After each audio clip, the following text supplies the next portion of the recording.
Sejam bem-vindos à Nova Máquina do Tempo, canal que discute política, filosofia, ciência. Se você gosta do que eu faço, eu peço que você se inscreva, dê um like, compartilhe, que é muito importante para mim. Bem, no Filosofia Popular de hoje, eu quero conversar com vocês sobre o seriado O Conto da Aia, que é um seriado que está sendo exibido nos Estados Unidos pelo serviço de streaming Hulu, que é um concorrente do Netflix, e aqui no Brasil pela Paramount, um canal da TV paga.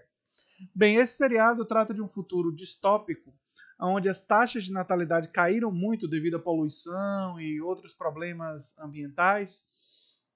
E aí um grupo ultra religioso, cristão, fundamentalista, toma o controle dos Estados Unidos e passa a impor um regime totalitário que controla a vida das pessoas, os gays são exterminados, enfim. Não se preocupe que eu não vou entrar em spoilers da história principal aqui. Tudo que eu vou falar aqui tem no trailer do seriado. Então é o que você já espera saber ao ver o seriado.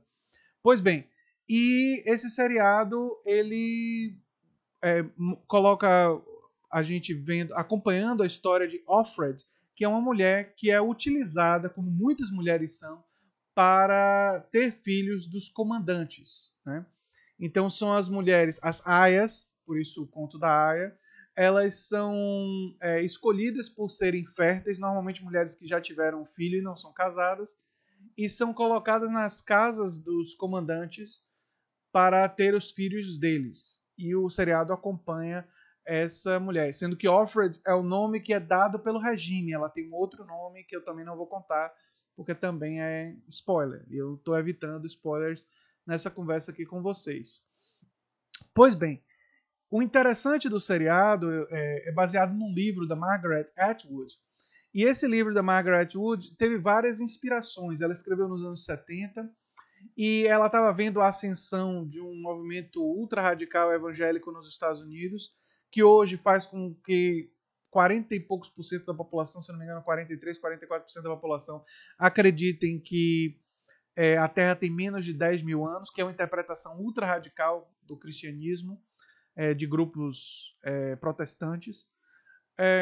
E ela também tem uma coisa familiar, que a avó dela dizia que um parente distante dela, Mary Webster, que foi queimada viva lá no episódio das Bruxas de Salem, seria um parente dela, se é ou não é, enfim. Isso daí existem algumas dúvidas, mas esse personagem seria de alguma forma ligado a Margaret Atwood. E outra coisa que inspirou ela, que inspira essa imagem que eu usei aí na miniatura do vídeo, né, foi a Revolução Islâmica. Vale dizer que quem fez essa composição com imagens do Conto da Aia e imagens do mundo do Irã, né, que foi onde aconteceu a Revolução Islâmica, foi a minha esposa, Débora Meirelles Jacobina. Pois bem, o interessante disso é que os Estados Unidos, mais uma vez, têm responsabilidade sobre a Revolução Islâmica que inspirou a Margaret Atwood a escrever, porque, e aí vai um pouquinho de história, em 1954, o Mohammad Mossadegh era visto pelas revistas, pelos jornalistas, pelo mundo, como a grande esperança de uma liderança secular, humanista, para os países islâmicos. Né? Ele tinha sido há pouco tempo eleito lá no Irã. Mas os Estados Unidos ficou muito invocado, né, não gostou do fato de que ele queria usar as reservas de petróleo para beneficiar o povo iraniano e não grandes empresas. Então as grandes empresas ligadas ao petróleo pressionaram que os Estados Unidos retirassem esse líder eleito, né, o Mohammad Mossadegh, e trouxessem de volta o Shah. E foi isso que aconteceu. O Shah do Irã ele voltou e o Mossadegh foi deposto. E o Shah fez exatamente tudo que as empresas americanas queriam e por isso se manteve no poder por muito tempo e conseguiu formar as bases do que viria a ser a Revolução Islâmica muito tempo depois, que daria ao Irã o Ayatollah e toda aquela, enfim. E você vê fotos das mulheres no Irã usando mini saia e tal nos anos 50, e tempos depois, em vez de uma sociedade mais secularizada, a sociedade se tornou completamente radical no fundamentalismo islâmico, que foi uma coisa que foi incentivada pelos Estados Unidos, né? Aliás, aconteceu também no Afeganistão, né? Quando o Afeganistão teve lá a guerra no Afeganistão entre Rússia, Estados Unidos, afegãos, os Estados Unidos apoiou os grupos fundamentalistas muçulmanos de lá contra a União Soviética, inclusive apoiando o Osama Bin Laden. O Osama Bin Laden, como todo mundo sabe, acabou virando o terrorista que ajudou foi o mente por trás do 11 de setembro. Então, percebam que essa coisa da interferência americana e que inspira a Margaret Atwood acaba sendo interessante por isso, né? Porque tem toda uma questão política. E o livro dela, e o seriado por consequência, ele é uma forte crítica ao machismo, ao fundamentalismo religioso, e há uma série de coisas que é extremamente oportuno que esse seriado esteja fazendo sucesso agora e que ele esteja sendo feito agora, porque nós estamos vendo um fortalecimento desse tipo de pensamento nos Estados Unidos, no Brasil e em outros lugares. Aqui no Brasil há uma expansão bastante grande do pensamento neoconservador.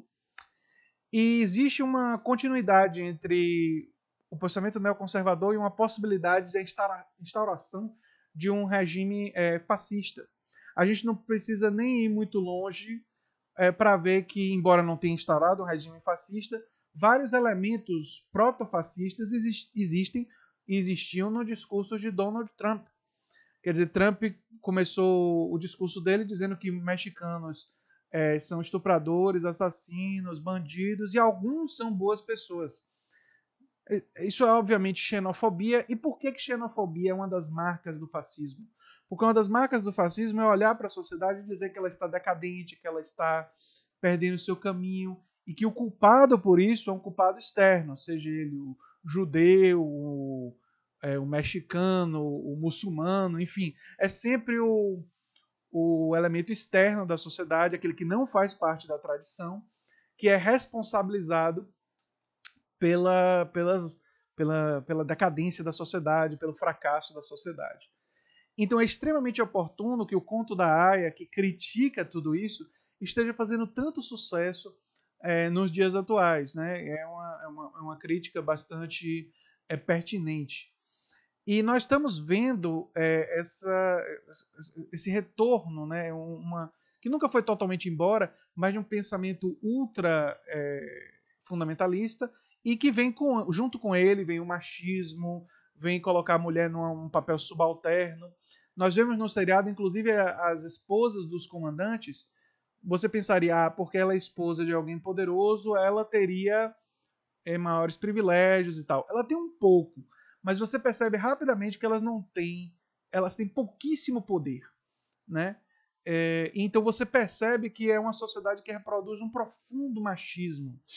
A sociedade de Gilead, esse novo Estados Unidos. Inclusive, eu tive um professor que viveu um tempo nos Estados Unidos, o professor João José Reis, professor de História da UFBA, e ele dizia que os Estados Unidos era um país próximo a uma debandada para o fascismo. Ele dizia que ele fica sempre no limite, né? O país está sempre no limite, próximo de virar um país com características fascistas.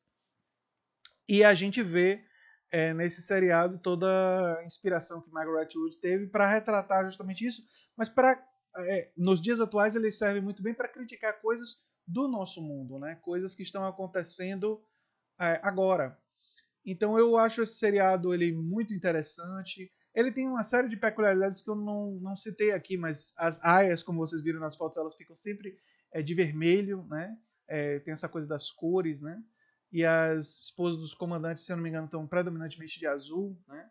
Então tem uma divisão quase que em castas, né? A sociedade tem as tias, que são as que não podem ter filhos e não são casadas, e, enfim, e são as que de alguma forma criaram algum tipo de problema e aí são lançadas para campos de trabalho forçado e tal. E é um seriado muito, muito interessante, porque assim mostra o que seria um regime teocrático ultra radical cristão. E não me parece longe do que realmente aconteceria. É um retrato bastante interessante dessa escritora, que nem americana não é, ela é canadense, mas ela faz um retrato que me parece bastante preciso do que seria. E a teocracia é isso, né? A teocracia tem ambições totalitárias, seja teocracia com características cristãs, seja teocracia com características islâmicas, como foi a Revolução Islâmica lá no Irã. E eu recomendo fortemente que vocês assistam, tragam suas questões. Agora, eu queria que vocês refletissem sobre o que eu disse aqui, no que tange à interferência americana, né? Porque vocês percebem que tem uma questão política séria aí. Os Estados Unidos interferiu muitas vezes fomentando grupos que depois vieram a se voltar contra eles. E é extremamente oportuno falar do Irã hoje, porque Donald Trump rompeu o acordo que Barack Obama e outros líderes do mundo, quer dizer, Barack Obama não fez sozinho, nem foi o principal necessariamente o principal arquiteto, mas enfim, com a participação de vários países, construíram um acordo de não proliferação de armas nucleares no Irã. E Donald Trump, justamente esse líder com características no discurso proto-fascistas, eu não chamaria ele de fascista completo, porque eu acho que ele faz isso com uma boa dose de oportunismo político, né? Não me parece ideologicamente um fascista, enfim. Mas ele usa disso e ele rompeu esse acordo com o Irã e coloca o mundo agora na possibilidade de uma guerra nuclear. Se o Irã continuar perseguindo armas nucleares, e o acordo me parece que facilita que isso aconteça, nós podemos ver no futuro não muito distante o Irã com uma potência nuclear e com combustível de um ultra-radicalismo religioso, a possibilidade de armas nucleares serem utilizadas ali no Oriente Médio, que seria uma catástrofe de grandes proporções, né?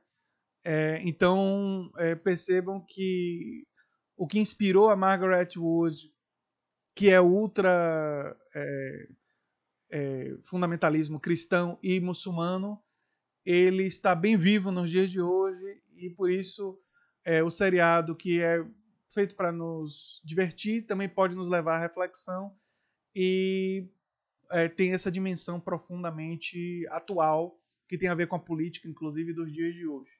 Então eu gostaria que vocês pensassem sobre isso, dessem uma lida sobre a queda do acordo do Irã que o Donald Trump fez, né? E também trouxessem, depois de assistir o seriado, trouxessem as suas questões, o que, é que vocês acharam do seriado nos comentários, se vocês quiserem, né?